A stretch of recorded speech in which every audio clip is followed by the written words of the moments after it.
Hey reefers, here we are in beautiful Bali and we're on our way to Bali Aquarium. So we caught up with Vincent Chalias about 3 or 4 years ago at Reefstock and Macna, and we became friends, acquaintances, then COVID happened and everyone disappeared. So this is our first trip back to Bali since then, and we were lucky enough to catch up, and he's allowed us to come and check out one of his facilities here in Bali. So we're really excited. Can't wait to check out all the corals he has in store for us. We can't take any home. But we can look. We can look. And share everything with you. So let's go.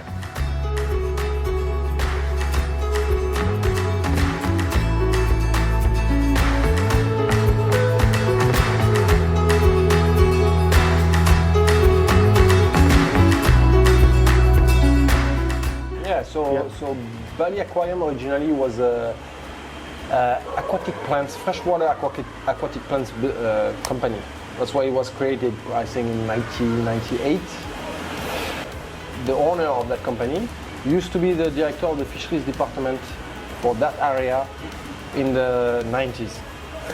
When I wanted to do mariculture of corals, I went to see different collectors and exporters of corals, and they were like, no, it's too difficult, it's going to cost a lot of money and everything, So I went to see that guy, the owner of that place, and I told him, I have an idea, we're going to farm some corals. So he said, yeah, great, it's a good idea, it's going to help, to improve fishermen revenue and everything. We did the first experiment, I think in 2000, we put some racks in Nusa Dua. And then 6 months later, we invited a couple exporters to come and have a look, and in the evening they were in their workshop, welding racks. That's all it started. Yep. So Bali Aquarium was actually the first licensed mariculture company in Indonesia. So I think before the ban, there was 54 company mariculture and corals in Indonesia. That's all. It's spread out. And just a year ago, we got the first quota for export license and quota for land farm-based corals. Yep. Okay. So you've only been exporting land farm for about a year? No, we just started. We got that this year. We got the license, and we get the first cyclist permit. I think just a month ago or something. Okay. Like that, So it's a long process. Yep. But you've been exporting mariculture corals for maricultures in the ocean. Is that correct? Ocean farm for 20 years. Yep. That's the story. Yeah, so this is the export facility, So this is where all the maricultured corals come in. Yep. We stock some of them, mainly LPS, and here we prepare the order and then we ship. So it's one big system.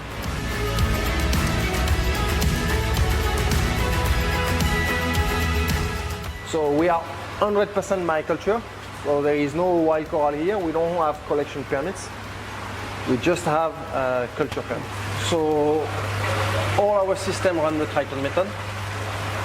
So all the aquariums here are connected to this big sump, where it goes through a refugium, live rocks, skimmers, and pumps, that send everything back to the system, So it's just, we don't do. That's your sump. That's my sump. Wow.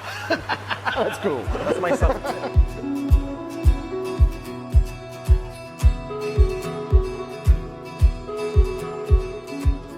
We don't do water change here. Okay. As less as possible. This is the export system. So we export water when we have shipments.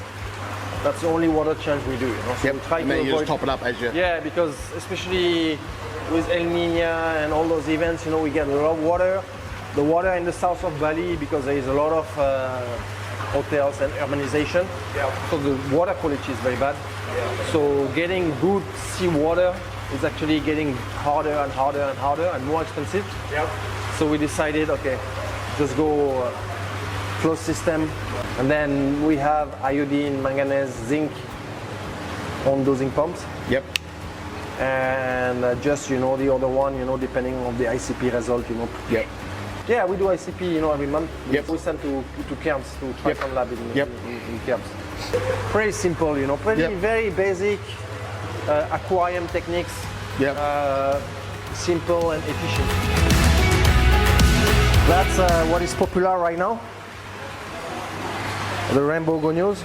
So this is all produced here, down there. Goniopora are pretty popular right now, so we're focusing on pushing the gonios. The Americans going mad. Yeah. Yeah, we have all those rainbow ones and those red ones, you know, that are a little bit difficult to produce in the ocean. Okay. The main difference between what we call ex situ land farming or in situ ocean farms is that you can frag smaller ex situ inside the land farm. That's the main thing, you know. So to start the production and to have rapidly a large amount of corals to sell, it's better for some coral. It's better to do it. For acropora, it's still better to do it in the ocean. You know? So that's why we don't do acropora. We have only a few different strains of acropora that we keep here, but that's why we mainly focus with LPS.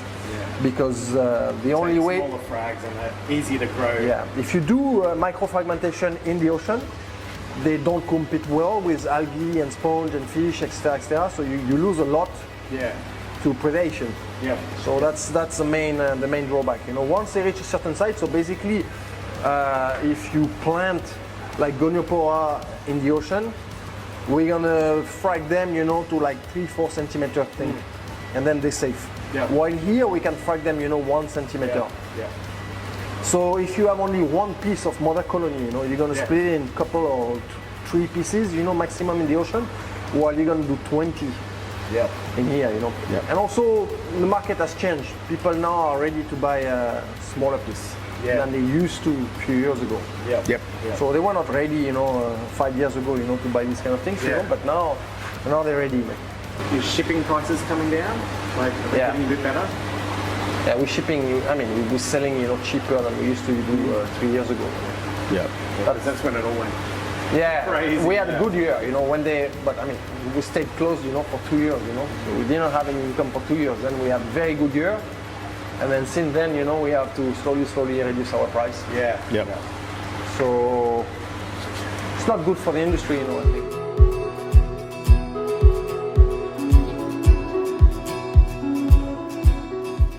We use a lot of power here. So that's why we try to optimize everything. So yeah, the electricity has been going up, you know, pretty heavily, you know, recently, you know. So yeah, we try to keep the light as low as possible, keep everything, you know, as efficient as possible. So right now we're working on lowering the level of water. So we already did lower the level. We're gonna lower even more. So yeah, just to make everything more efficient. Yeah, we just need surface, that's all we need. We don't need volume. We decided to go the Australian way with doing layers.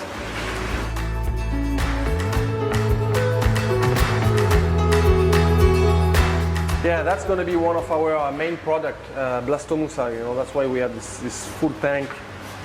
Half of it is ready for sale, and that's, 100% cultured Blastomussa. So inside this, you know, you have some round colonies, round base, that's mother colony. And the square base are export colonies. Different system than in Australia. Because in Australia, your system is simpler in a way that everything is based on the collection quota. You collect your corals, you know, with your collection quota. Then whatever you do with them after, you know, doesn't matter. Okay? You want to frag them, sell them, that's okay. They're not going to bother you with that. Here, it's a completely different system, you know. So everything needs to be counted, everything needs to be have broodstock colonies, and this everything is a lot more regulated than what you are in Australia. Actually, the system here is a lot better than in Australia. What we have now is they start to give us broodstock quota. So they give us license to collect a little bit of corals to actually start new farms and new strains of corals or new genus. We buy the corals from people that have collecting license. But yeah, so everything is tagged, everything is numbered, everything is reported. This is, you know, I mean, what a lot of our competitors struggle with is actually paperwork, and especially not everybody understands the regulation. So not everybody follows the regulation. So that's why that's one of our problems here. That is collecting all the water from all those systems. And send it back to the systems. So It's a modification of our old farm. So this is our inland farm, our main system for inland farming. Room to expand? Room to expand, we'll see.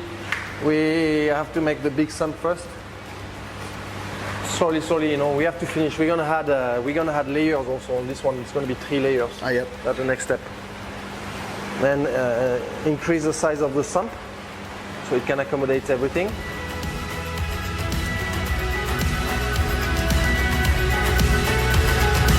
This Rambo, Lobophilia, Symphilia, whatever you call it. Yeah, you have many in Australia, but here it's not so common, you know, so that's why we frag them inland. So you have a lot of success with the fragging? Yeah. With Symphilia? Yeah, Symphilia. Yeah. Symphilia is good. I mean, there is no SPS, you know, where it doesn't work, you know. After it's a matter of time. Symphilia works pretty well in the ocean, but it takes 2 years in the ocean, while here, because we frag smaller, we sell smaller, you know, we can have frags ready for sale within a year. Yeah. So across the board, what's your average from fragging ready for sale in here? In here, because we work mainly with LPS, you know, it's about a year. About a year? About a year to grow from a small frag to a colony ready to sell, yeah. Knowing that normally in the ocean for Euphilia it's 8 to 12 months. Yep. So we get roughly the same result. Yep. From 1 polyp to 2-3 polyps within a year. For Lobophilia, Favia, Symphilia, it's 2 years. Yep. And we get the same result within a year with them. So we planted some corals in the ocean and we planted them in the facility, and we try to compare the growth rate. And for many of the LPS, we get a better result inland. So what lighting do you use again, sorry? Illumagic, Vitaminis. Yep. Yeah, and some few, what they call them, the blaze. Yep. The blaze for SPS and the Vitaminis for LPS and low light SPS. Yep. And we feed Polyplab. Yep. And then we have the same, we use amino acids. Yep. Recipe. Yep. To feed all the corals too, you know. So they get twice a week Polyplab. Yep. And they get twice a week amino acids. Yep. Yeah.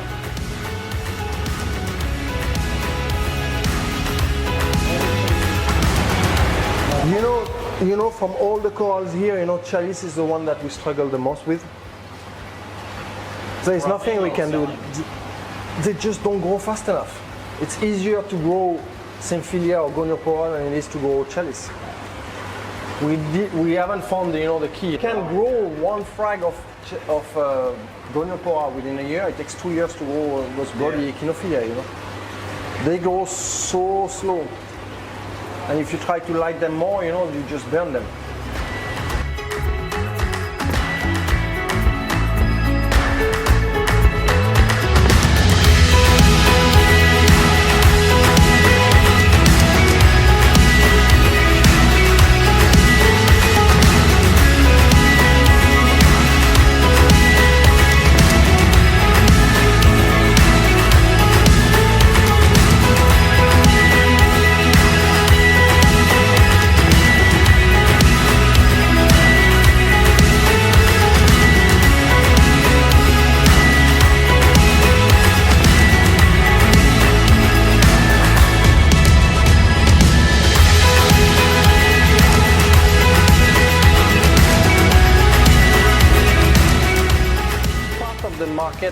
Once aquarium adapted acropore, so that's the idea of those frags, is to grow, mass produce in the ocean, and after put them here, keep them a couple months, adapt them to artificial light, and then sell them as aquarium corals, not ocean corals. Yep. That's the idea, you know. But the price, it's hard. It's still hard, you know, to get the right value. Yep. On things, you know. It's not easy to find the right market for this. That's why most of this is going to Asia. Japan, Hong Kong, Singapore. So it costs nothing to ship them there, you know. So they have a bit more money. They didn't get hit by the energy crisis like Europe was hit. So they have a bit more money. It's newer there. Yep. So they're still very passionate about it. Yep. and or place like Japan, you know, that has a huge population, you know, and fanatics about aquariums. And they're looking for small corals now because they have small aquariums. Yep. So yeah, so this is good for them. Perfect. While for Europe, they've been used to big corals, you know, very cheap. So it's harder. Yeah. It's harder to find the value. So if you were to pack coral today, how long will it take to get to the customer in Japan? In Japan, 12 hours. 12 hours. Okay. Yeah, while in Europe, you know, will take 24 to 48 hours, you know, the rest of the day. You know? So, so here it's faster. So we can pack, you know, with less water. We have direct flight to Japan.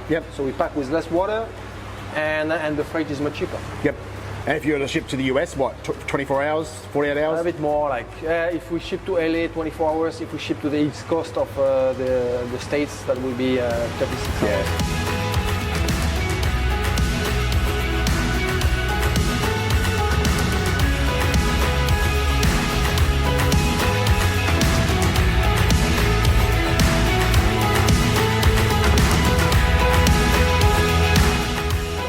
Dive most days of the week?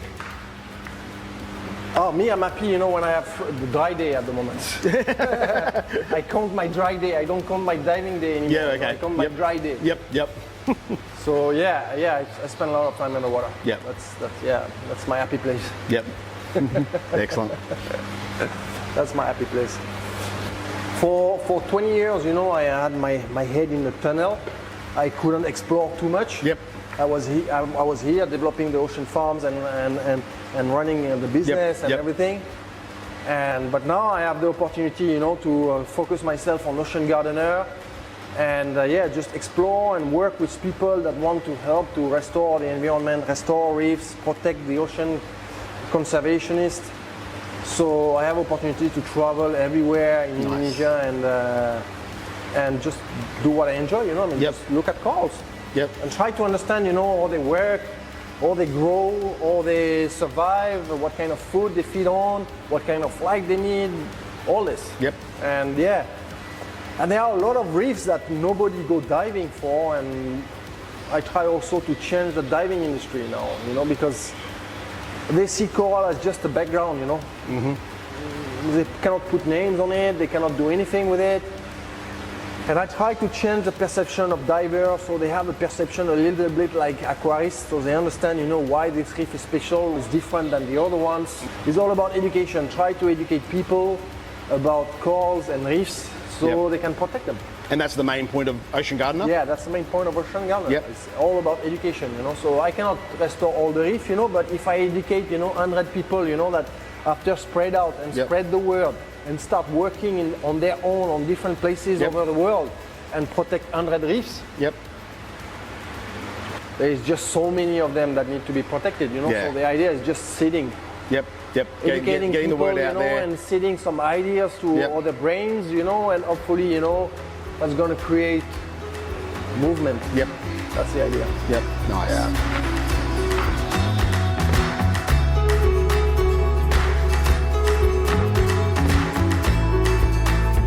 So really want to thank Vincent for his time. He gets asked a lot for people to come in and do tours of his facility, and most of the time he says no. We were lucky, we actually got to go in there and have a look, so we are really grateful for that, Vincent. Thank you so much for all your time and everything you've done for us while we've been here in Bali, so thank you so much. It's also great to see how sustainable his practice is by actually like replanting what he actually sells. So every coral he sends out there, he plants a new one in the ocean. So his practice is going to be sustainable for life, you know, which is fantastic. I know there's a lot of people out there who don't do anything like that.